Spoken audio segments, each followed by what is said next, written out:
Hi hello welcome back to my YouTube channel. എല്ലാവർക്കും നമസ്കാരം. എൻ്റെ ചാനൽ സബ്സ്ക്രൈബ് ചെയ്യാത്തവർ പ്ലീസ് ഒന്ന് സബ്സ്ക്രൈബ് ചെയ്ത് സപ്പോർട്ട് ചെയ്യണേ. അപ്പോൾ ഞാൻ നേരത്തെ വീഡിയോയിൽ പറഞ്ഞിരുന്നു ഞാൻ അമ്മയുടെ വീട്ടിൽ 2 ഡേയ്സ് നിൽക്കാനായിട്ട് വന്നതാണെന്നുള്ളത്. അവിടെ പോയപ്പോഴത്തേക്ക് ഓൾഡ് മെമ്മറീസ്, ഇത് ഞങ്ങളുടെ പഴയ ഒരു ഫോട്ടോ ആയിരുന്നു. ഞാൻ സ്കൂളിലൊക്കെ പഠിക്കുന്ന സമയത്ത്, ഇത് ഞാൻ കോളേജിൽ പഠിക്കുന്ന സമയത്തുള്ള ഒരു ഫോട്ടോ ആയിരുന്നു. അപ്പോൾ അതൊക്കെ കണ്ടിരുന്നു. കുറച്ച് കഴിഞ്ഞപ്പോഴത്തേക്കും ഒരു ഡിന്നർ ഉണ്ടാക്കാനായിട്ട് സ്റ്റാർട്ട് ചെയ്തതാണ്. അപ്പോൾ ഡിന്നർ കുറേ ദിവസമായിട്ട് ഉണ്ടാക്കാനായിട്ട് വിചാരിച്ചതായിരുന്നു സാൻഡ്വിച്ച്. ബോംബെയിലൊക്കെയാണ് ഈ സാൻഡ്വിച്ച് എന്ന് പറയുമ്പോഴത്തേക്ക് എൻ്റെ ഓർമ്മ കുറേയൊക്കെ ബോംബെയാണ്. എനിക്ക് ഞാൻ ചെയ്ത വീഡിയോസ് എന്ന് എടുത്ത് നോക്കുമ്പോഴത്തേക്കും ബോംബെ ഞാൻ കുറേ പറയുന്നുണ്ട്. അച്ഛൻ്റെ കാര്യങ്ങൾ ഞാൻ പറയുന്നുണ്ട്. അതെൻ്റെ മനസ്സ് വിട്ടങ്ങ് പോകുന്നില്ല ഈ കാര്യങ്ങളൊക്കെ. അപ്പം എഗെയിൻ ഞാൻ അത് തന്നെയാണ് സ്റ്റാർട്ട് ചെയ്യുന്നത്. ബോംബെ തന്നെയാണ് എനിക്ക് ഓർമ്മ വരുന്നത് സാൻഡ്വിച്ചിൻ്റെ കാര്യം പറയുമ്പോഴത്തേക്കും. ബിക്കോസ് അവിടെ നമ്മൾ ആക്ച്വലി കോളേജിൽ നിന്നൊക്കെ വിട്ട് ഇറങ്ങുമ്പോഴത്തേക്കും, കോളേജ് അന്നത്തെ ആ ലെക്ചർ കഴിഞ്ഞ് ഇറങ്ങുമ്പോഴത്തേക്കും നമുക്കിന്ന് സാൻഡ്വിച്ച് വാലയുടെ അടുത്ത് പോകണോ അല്ലെങ്കിൽ പാനിപ്പൂരി കഴിക്കണോ എന്നുള്ളൊരു ഡിസ്കഷൻ ആയിരിക്കും. എപ്പോഴും അങ്ങനെ തന്നെയാണ് കോളേജ് വിട്ട് വരുമ്പോഴത്തേക്ക്. അപ്പോഴത്തേക്കും ഒരു നല്ലൊരു വിശപ്പ് ഉണ്ടാവും. സോ അങ്ങനെ ഫ്രണ്ട്സ് എല്ലാവരും ചേർന്ന് സാൻഡ്വിച്ച് കഴിക്കുന്ന ദിവസമുണ്ട്, ഫ്രണ്ട്സ് എല്ലാവരും ചേർന്ന് പാനിപ്പൂരി കഴിക്കുന്ന ദിവസമുണ്ട്, അങ്ങനെയൊക്കെ ഉണ്ടായിട്ടുണ്ട്. അപ്പോൾ അങ്ങനെ ഒരു സാൻഡ്വിച്ച് ഉണ്ടാക്കുകയായിരുന്നു ഞാൻ. ഈ ഗ്രീൻ ചട്നി, ഇത് അനാർക്കാലി ഗ്രീൻ ചട്നിയാണ്. സോ അത് ഉണ്ടാക്കി റെഡിയാക്കി വെച്ചു. പിന്നെ ഞാൻ വെജിറ്റബിൾ സാൻഡ്വിച്ചാണ് ഉണ്ടാക്കുന്നത്. അപ്പോൾ അത് ഉണ്ടാക്കാൻ കുറച്ച് സമയമെടുക്കും. അപ്പോൾ അതിൻ്റെ ഇടയ്ക്ക് വിശക്കണമെന്ന് പറഞ്ഞപ്പോൾ ഞാൻ എൻ്റെ അമ്മയ്ക്കും മോൾക്കും ഫ്രൂട്ട്സ് വെട്ടി കൊടുത്തായിരുന്നു. വാട്ടർമെലണാണ് ഞാൻ കട്ട് ചെയ്ത് കൊടുത്തത്. അപ്പോൾ ഇത് രണ്ടുപേരും കഴിച്ചുകൊണ്ടിരിക്കുന്ന സമയം കൊണ്ട് ഞാൻ ജസ്റ്റ് ഒന്ന് എല്ലാം സെറ്റ് ചെയ്ത് ഉണ്ടാക്കി കൊടുക്കുകയായിരുന്നു ചെയ്തത്. ഞാൻ നിൽക്കുന്ന ദിവസങ്ങളിൽ ഞാൻ അമ്മയ്ക്ക് ഉണ്ടാക്കി കൊടുക്കാറുണ്ട്. അമ്മ എൻ്റെ വീട്ടിൽ വരുന്ന സമയത്ത് ഉണ്ടാക്കി കൊടുക്കാറുണ്ട്. പിന്നെ ഞങ്ങൾക്കൊക്കെ സത്യം പറഞ്ഞാൽ ഇങ്ങനത്തെ ഇതൊക്കെ ഭയങ്കര ഇഷ്ടമാണ് കേട്ടോ. ഇതൊക്കെ സിമ്പിളായിട്ട് കഴിക്കാൻ, ഹെൽത്തിയുമായിരിക്കണം, സിമ്പിളുമായിരിക്കണം.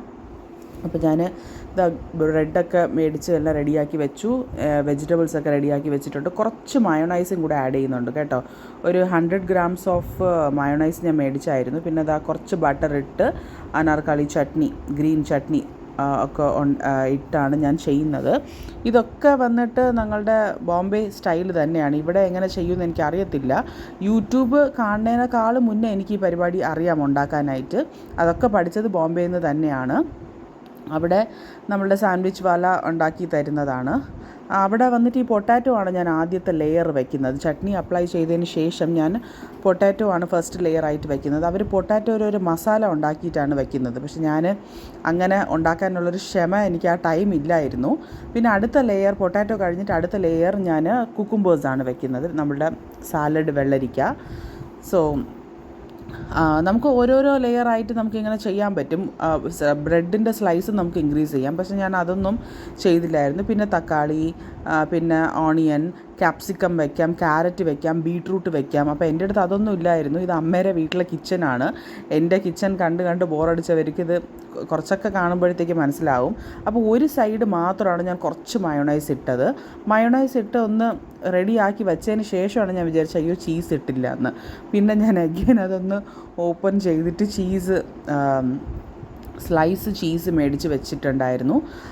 അങ്ങനെ അതും കൂടെ ഇട്ട് ഒന്ന് ചൂടാക്കിയപ്പോഴത്തേക്ക് ആ ചീസ് ഒന്ന് മെൽറ്റായി, ആ വെജിറ്റബിൾസ് ചെറുതായിട്ടൊന്ന് ചൂടായി. ആൻഡ് ആ ഒരു ഫ്രണ്ടും അതിൻ്റെ എല്ലാ ലെയേഴ്സും ഒന്ന് ചൂടായപ്പോഴത്തേക്കും നല്ലൊരു ടേസ്റ്റാണ്. ഇത് ആക്ച്വലി ഇഷ്ടമുള്ളവർക്ക് ഇഷ്ടമാണ്, ഇഷ്ടമല്ലാത്തവർക്ക് അത് പിന്നെ ഒന്നും ചെയ്യാൻ പറ്റത്തില്ല. ഞങ്ങൾക്ക് സത്യം പറഞ്ഞാൽ ഭയങ്കര ഇഷ്ടമാണ്. ഇതൊക്കെ ചെയ്യുമ്പോഴത്തേക്ക് അച്ഛനെയും കൂടെ ഓർമ്മ വരികയായിരുന്നു. ഞാൻ അവിടെ നിന്ന സമയത്ത് 1-2 ഡിഷസ് അമ്മയ്ക്ക് ഉണ്ടാക്കി കൊടുത്തപ്പോഴത്തേക്കും എനിക്ക് അതാണ് ഓർമ്മ വന്നത്. അച്ഛനുണ്ടായിരുന്നെങ്കിൽ ഇതൊക്കെ ഇഷ്ടപ്പെട്ട് കഴിക്കുന്നതാണ് അച്ഛൻ എപ്പോഴും. പിന്നെ മോളാണ് എനിക്ക് വീഡിയോ എടുത്തു തരണത്. അപ്പോൾ അതിൻ്റേതായ കുറേ കാര്യങ്ങളൊക്കെ ഉണ്ട്. അവളാണ് ഇങ്ങനെ വേണം അങ്ങനെ വേണം എന്നൊക്കെ ഡിസൈഡ് ചെയ്തത്. ഞാനും പിന്നെ പോട്ടെ എന്ന് പറഞ്ഞ് വിട്ടു. പിന്നെ കുറച്ച് നമ്മൾ ബട്ടർ ഒന്ന് പാനിലോട്ട് ഇട്ടിട്ട് ജസ്റ്റ് ഒന്ന് ചൂടാക്കി അങ്ങോട്ടും ഇങ്ങോട്ടും ഒന്ന് ഫ്ലിപ്പ് ചെയ്ത് ചൂടാക്കി എടുക്കുന്നു. ബോംബെയിൽ ആൻഡ് എൻ്റെ വീട്ടിലിവിടെ ട്രിവാൻഡ്രത്തായിരുന്നാലും പോലും എനിക്ക് ഇതുണ്ട്, സാൻഡ്വിച്ച് മേക്കറുണ്ട്.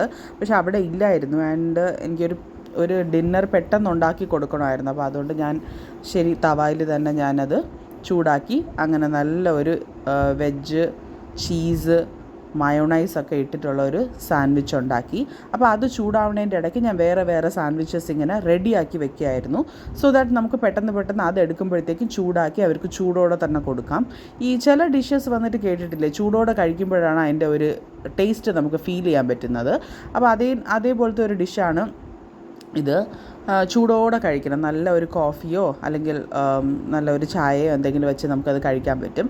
അപ്പോൾ ആൾക്ക് ഓരോരോ പീസ് ഓഫ് സാൻഡ്വിച്ച് ഉണ്ടാക്കി കൊടുത്തു. അതായിരുന്നു ഞങ്ങളുടെ ഡിന്നറ്. സോ അങ്ങനെ അതൊക്കെ കണ്ടില്ലേ, 2 സൈഡ് നന്നായിട്ടൊന്ന് ചൂടായി, നമ്മളുടെ ചീസ് ഒന്ന് ചെറുതായിട്ട് മെൽറ്റ് ആയിട്ടുണ്ട്. ആൻഡ് ആ ഒരു കട്ട് ചെയ്യുമ്പോഴത്തേക്കും നമുക്ക് പെർഫെക്റ്റ് സ്ലൈസ് ആയിട്ട് തന്നെ കിട്ടും. നല്ല ഒരു സാൻഡ്വിച്ച് ആയിരുന്നു. കുറേ ദിവസങ്ങൾക്ക് ശേഷമാണ് ഞാൻ ആക്ച്വലി സാൻഡ്വിച്ചും കഴിക്കുന്നത്. ഇവിടെ ട്രിവാൻഡ്രത്ത് ഇടയ്ക്കൊക്കെ ഉണ്ടാക്കാറുണ്ട്. പിന്നെ ബ്രെഡ് ഞാനിപ്പോൾ അധികം അങ്ങനെ എടുക്കാറില്ല, due to some medical issues കാരണം ഞാൻ അങ്ങനെ ബ്രെഡ് അങ്ങനെ മേടിക്കാറില്ല. പക്ഷേ മേടിക്കുന്ന ദിവസങ്ങളിൽ ഞാൻ ഈ ഒരു ദിവസം എന്തായാലും ഈ സാൻഡ്വിച്ച് ഉണ്ടാക്കാറുണ്ട്. ഭയങ്കര ഇഷ്ടമാണ് എനിക്ക് വെജിറ്റബിൾ സാൻഡ്വിച്ച് ഉണ്ടാക്കാൻ. സാൻഡ്വിച്ച് എന്ന് പറയുമ്പോൾ പല രീതിയിൽ നമുക്ക് ഉണ്ടാക്കാം. അതായത് മഞ്ചൂരിയൻ സാൻഡ്വിച്ച് ഉണ്ട്, മയോണൈസ് മാത്രമുള്ള സാൻഡ്വിച്ച് ഉണ്ട്, അല്ലെങ്കിൽ വെജിറ്റബിൾസ് ഒന്നും ഇല്ലാത്ത ചിക്കൻ സാൻഡ്വിച്ച് ഉണ്ട്, നോൺ വെജിൽ നോക്കുകയാണെങ്കിൽ ചിക്കൻ, പിന്നെ എഗ്ഗ് സാൻഡ്വിച്ച് ഉണ്ട്. അങ്ങനെ കുറേ ഇതുണ്ട്. ഞാൻ പക്ഷേ ഇത് സിമ്പിളായിട്ട് ഇതാണ് ഉണ്ടാക്കിയത്. അമ്മയും വെജാണ് കൂടുതലും കഴിക്കുന്നത്, സോ അതുകൊണ്ട് അങ്ങനെ ഉണ്ടാക്കി. അപ്പോൾ ഒന്നൊന്നായിട്ട് ഞാൻ എടുത്ത് മാറ്റി വെച്ചിട്ട് ഞാൻ പറഞ്ഞില്ല, അടുത്ത ലെയർ ഇങ്ങനെ കുക്ക് ചെയ്യുമായിരുന്നു. അപ്പോൾ ആൾക്ക് ഓരോരോ സാൻഡ്വിച്ചാണ് നമ്മൾ അന്ന് ഡിന്നറിന് കഴിച്ചത്. അപ്പം സിമ്പിളായിട്ട് ഞാനും അമ്മയും മോളും ഉണ്ടായിരുന്നുള്ളൂ. സിമ്പിളായിട്ട് കഴിച്ചു. അങ്ങനെ ഈ 4 പീസായിട്ട് കട്ട് ചെയ്യണം. കുറച്ചും കൂടെ വലിയ സ്ലൈസ് ഓഫ് ബ്രെഡ് ആണെങ്കിൽ നമുക്ക് കുറേ കൂടെ പീസസ് കിട്ടും. ഇതിപ്പോൾ കുഞ്ഞ് സ്ലൈസ് ആയതുകൊണ്ട് നമുക്ക് 4 സ്ലൈസായിട്ട് ഒന്ന് കട്ട് ചെയ്തു, 4 പീസാക്കി ഒന്ന് കട്ട് ചെയ്തപ്പോഴത്തേക്ക് ഒന്ന് സ്റ്റഫിങ് ഒന്നും പുറത്ത് പോയിട്ടില്ല. എന്നിട്ട് ചെറുതായിട്ടൊന്ന് അതിൻ്റെ മേലെ ചെറിയ ഒന്ന് ബട്ടർ ഒന്ന് അപ്ലൈ ചെയ്ത് കൊടുക്കുമ്പോഴത്തേക്ക് നല്ല ടേസ്റ്റാണ്. സത്യം പറഞ്ഞാൽ ഇതൊക്കെ ഞാൻ കൂടുതലും ബോംബെയിൽ കണ്ടും ടേസ്റ്റ് ചെയ്തിട്ടാണ് ഞാൻ ഇങ്ങനെ ചെയ്യുന്നത് ഇത്രയും ധൈര്യത്തിൽ. അങ്ങനെ കുറച്ച് സോസും പിന്നെ കുറച്ച് ആ ഗ്രീൻ ചട്നി തന്നെ സൈഡിൽ വെച്ച് കൊടുക്കാറുണ്ട്. അങ്ങനെയൊക്കെയാണ് അവിടെ കഴിക്കുന്നത് ബോംബെയിൽ. ആ ഒരു ടേസ്റ്റ് സത്യം പറഞ്ഞാൽ നല്ല ടേസ്റ്റ് തന്നെയാണ്. അത് കൂടുതലും നമ്മൾ ഈ ഈവനിങ് സമയത്ത് അല്ലെങ്കിൽ കോളേജ് വിട്ട് വരുന്ന സമയത്തൊക്കെ കഴിക്കാറുണ്ട്. ഇത് വന്നിട്ട് ഞാൻ 1 സൈഡ് മാത്രമേ ഒന്ന് ചൂടാക്കിയിട്ടുള്ളൂ, അങ്ങനെ ചെയ്തതാണ്. ആൻഡ് നിങ്ങൾക്ക് ആ ലെയർ ഞാൻ എടുത്ത് കാണിക്കാൻ വേണ്ടിയിട്ടാണ് എടുത്തിരിക്കുന്നത്. കണ്ടോ, നല്ല ബ്യൂട്ടിഫുള്ളി എല്ലാം സ്റ്റഫ്ഡ് ചീസ്, വെജിറ്റബിൾ, ഉള്ളി, തക്കാളി എല്ലാം ഇതുകൊണ്ട് ചട്നിയും എല്ലാം ആയിട്ട് അങ്ങനെ കിട്ടിയിട്ടുണ്ട്. ലൈറ്റായിട്ട് നമുക്കൊന്ന് ഈ ബട്ടർ നമ്മൾ അപ്ലൈ ലൈറ്റായിട്ട് ചെയ്യുന്നത് നല്ല ഒരു ടേസ്റ്റ് അത് ഇൻക്രീസ് ചെയ്യും. ആൻഡ് ഇടയ്ക്കിടയ്ക്ക് നമ്മൾ കഴിക്കുന്നതിന് കുഴപ്പമില്ല. എന്നും കഴിക്കുകയാണെങ്കിൽ നമുക്ക് എന്തായാലും പറ്റത്തില്ല. ഇത് ഇടയ്ക്ക് നമ്മൾ കഴിക്കുന്നതിന് കുഴപ്പമില്ല. മയോണൈസ് ആയിരുന്നാലും നമ്മൾ എവറി ഡേ കഴിക്കുകയാണെങ്കിൽ അത് ഹാംഫുൾ ടു ഹെൽത്താണ്. ബട്ട് സംടൈംസ് നമ്മൾ കഴിക്കണമെങ്കിൽ കുഴപ്പമില്ല. അപ്പോൾ ഞാൻ നോക്കിയപ്പോഴത്തേക്ക് മയോണൈസ് കുറച്ചും ഈ സോസും വെച്ച് കഴിച്ചപ്പോഴത്തേക്ക് നല്ല ടേസ്റ്റ് കിട്ടി. അപ്പോൾ അതുകൊണ്ട് ഞാൻ അങ്ങനെ അത് കഴിച്ചു. അപ്പോൾ അന്നത്തെ ഒരു സിമ്പിൾ ഡിന്നർ ഉണ്ടാക്കി ഞാൻ അമ്മയുടെ വീട്ടിൽ അങ്ങനെ സ്പെൻഡ് ചെയ്ത ദിവസമായിരുന്നു. സബ്സ്ക്രൈബ് ചെയ്യാത്തവർ ചെയ്യുക. Thank you so much for watching.